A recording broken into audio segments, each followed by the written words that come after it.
Ναι, Sky είναι. Ναι. Ναι, γεια σας. Γεια σας.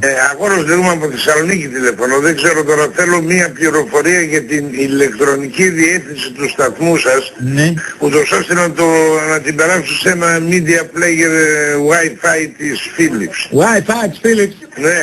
Τι είναι αυτά που μου λέτε, δεν καταλαβαίνω. Την ηλεκτρονική διεύθυνση Ναι, πού θα την περάσετε εσείς? σε ένα ιντερνετικό ραδιοφωνο της Philips. Και εσείς πόσο χρονών είστε? 65. Και πού τα ξέρετε αυτά στην ηλικία σας? Εγώ ασχολούμαι με τα κομπιούτερ από το πρώτο κομπιούτερ που βγήκε στην Ελλάδα. Η γιαγιά μου 75 είναι, δεν ξέρει τι είναι κομπιούτερ. Μόνο Atari ξέρει. Η γιαγιά σου θα είναι από Κατσικοχώρη. Ναι, δεν λέω. www.sky.gr. Δεν ζητάω αυτό. Τι ζητάτε? Δεν ζητάω αυτό. Αυτό είναι η σελίδα που θα μπω μέσα στο ίντερνετ. Και τι θέλετε να σας δώσω όλο το βιβλίο, τη σελίδα θα σας δώσω. Όχι, δεν με κατάλαβες.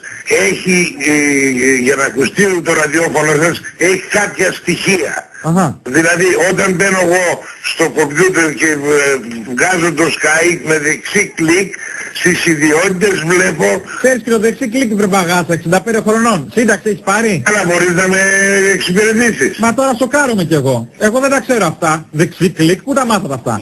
Στείλε ένα που να τα ξέρει. Μισό λεπτό τώρα, θα το παλέψω εγώ, θα προσπαθήσω. Για κάτσε. Λοιπόν, εσύ θες να ακούς ραδιόφωνο. Εγώ θέλω να ακούω, εγώ ακούω το Sky μέσα από το κομπιούτερ μου. Ωραία. Τώρα έκανα την εξυπνάδα και πήρα ένα ιντερνετικό media player. Πες μου ότι είσαι και hacker να πάθω πέτανο. Όχι, δεν είμαι. Πάλι καλά, γιατί στην ηλικία θα συνηθίζετε. Δεν είμαι blogger. Είσαι και blogger. Ναι. Θα καπεί να δεις τι γίνεται. Ναι.